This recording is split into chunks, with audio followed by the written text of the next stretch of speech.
Hi everybody. Today is day 30. I was just sitting here and I was thinking, I was like, man, wow, day 30. That's cool.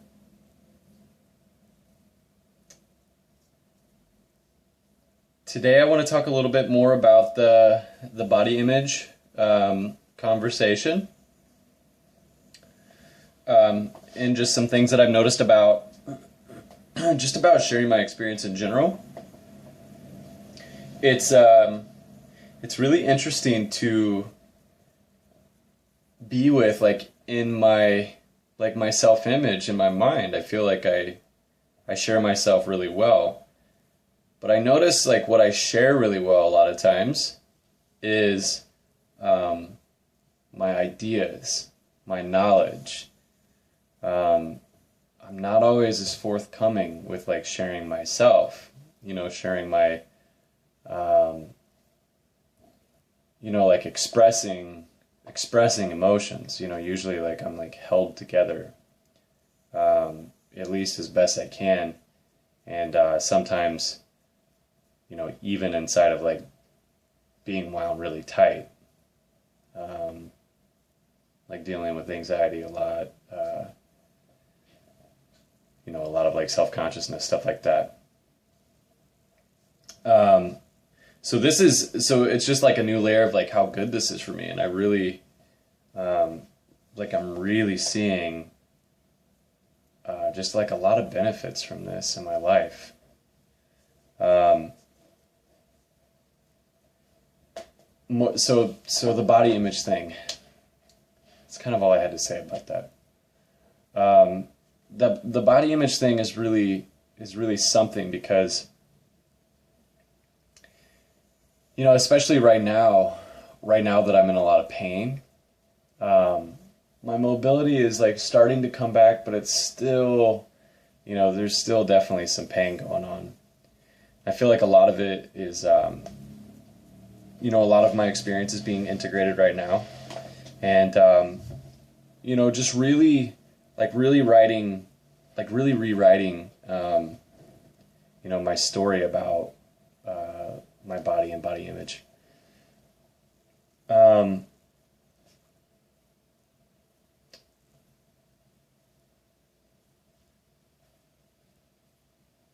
Let's see, what do I want to talk about with that? I'm a little bit distracted because I think Megan just got back home. Okay, cool. I don't know what that's going to do with the video, so maybe it'll be weird. I don't know if it just starts and stops. I don't know, like, whatever. We'll see. So the thing, so what do I want to talk about?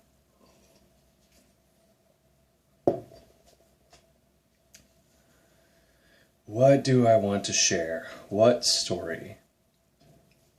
What experience? What would be, like, so this is, like, just like a getting clear, what is my intention right now? And my intention is to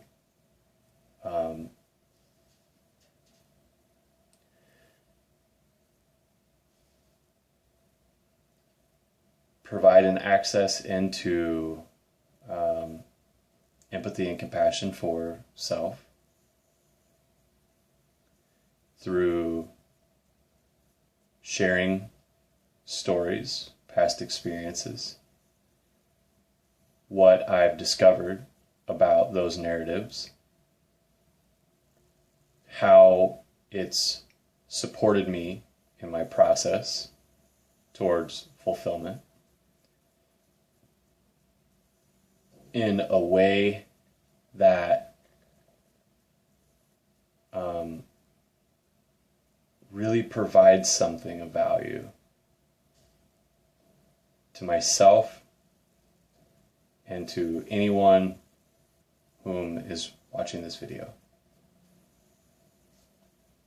Pretty straightforward. That's my intention. So with that in mind, what I'd like to share is that my relationship with my body has not always been very good. In fact, in a lot of ways, it's been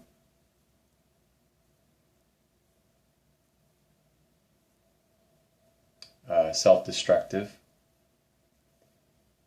Um,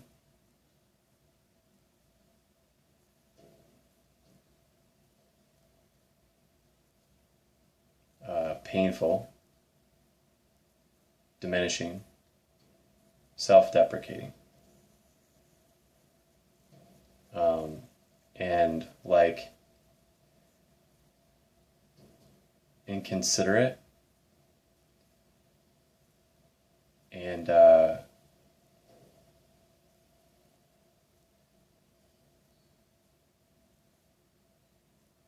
just unaware, really, just unaware, like no conscious correlation to the impact. I was just like relying heavily on my youth and vitality to carry me through. And I do think that in a lot of ways, a big part of, like we can typically go beyond what we think are our body's limits in terms of like, we hit these walls and we can go over those walls. But the problem for me, it's not really a problem. Why it occurred as a problem then and how I'm still dealing with the impacts of this mindset is that I confused the two. Like running for a long time and then hitting a wall and being able to, power through that wall, and discover that we have a capacity far beyond like what we think we have is different because that builds a really positive relationship. And it, in a lot of ways, like can strengthen the body. And it's not so much injury as it is just like, that's more of a mental game. The problem for me was that my mental game was, traumatized in such a way that I was causing myself physical injury, like physical harm, lifting things incorrectly, lifting things too heavy for me to lift, really like, is like,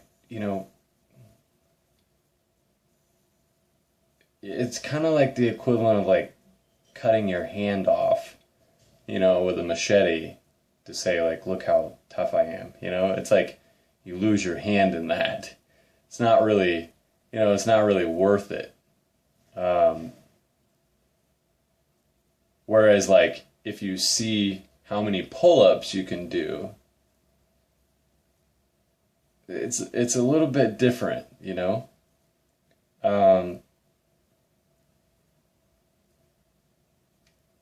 and so it's interesting because I've really developed, and I'm working my way out of it. I'm finding my way out of these, like narratives and sort of unraveling some of these stored psychological structures in my body. I'm undoing some of those things. And the only way that I know of how to undo them is that it has to be faced. And in order to do that, that really requires like courage and love and support and positive affirmation and reinforcement for oneself. Because it would be really easy for myself, it would be really easy for me to like start being hard on myself. And I still sometimes feel that pull, like I'm not doing enough or I could be doing more, and these are all these ways that we, it's like, this is the way that shame works. It's like, we diminish ourselves in some way as a way of catalyzing change, facilitating change. And a lot of people's experience, I would assume in our culture, especially, I know for sure in my experience, which is where I'm going to speak from, it's like, people would try to shame you into changing, Now, what did you do that for? Or like, that's like a pretty mild version. You stupid motherfucker. That's a less mild version. These are like real life parenting. Like, this is like stuff that I've seen, stuff that I've experienced. Not necessarily from my parents directly, but it was interesting when I was dealing with the mother wound, when all that stuff was coming up for me. I remembered an experience when I was really young. I don't even remember exactly like what happened, but I remember my cousin's mom came out and she yelled at me and she called me, stupid little fucker or something like that. And I just remember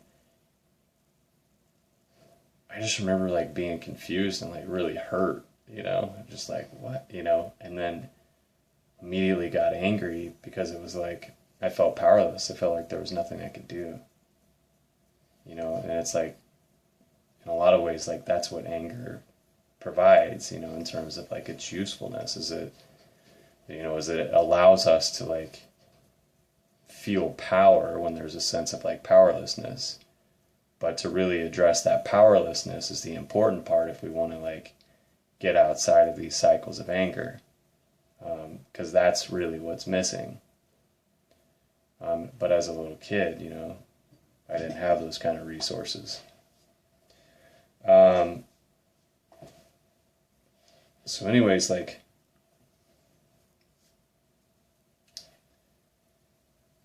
yeah, let's see. Kind of lost my train of thought. Let me see if I can bring it back. Powerlessness,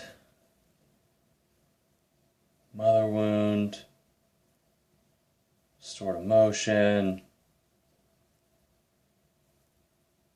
body keeping the score.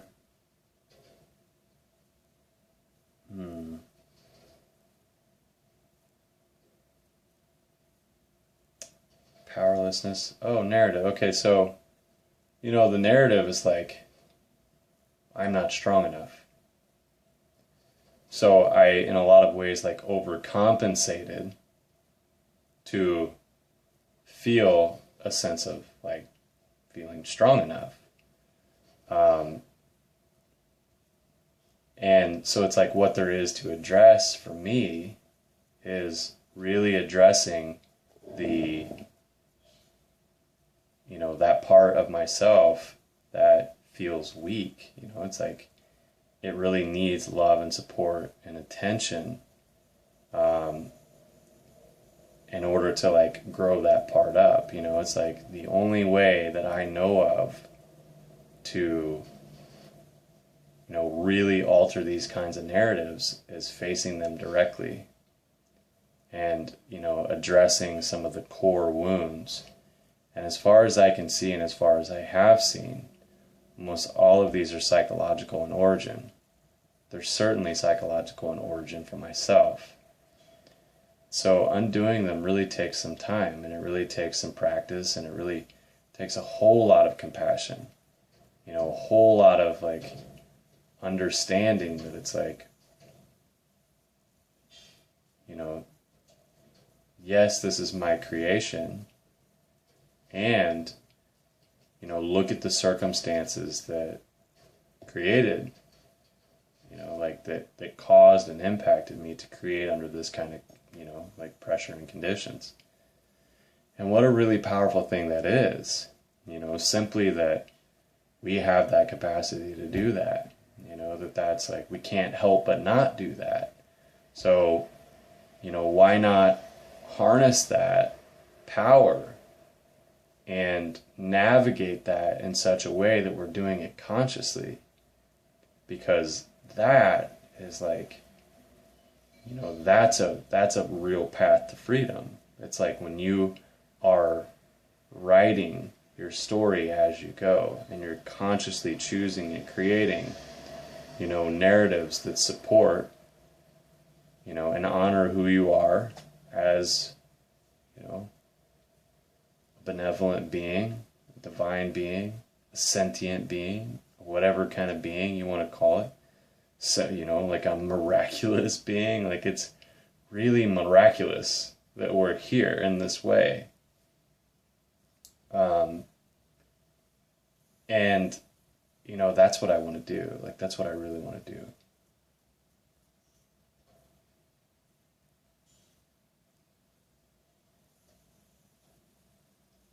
So, yeah.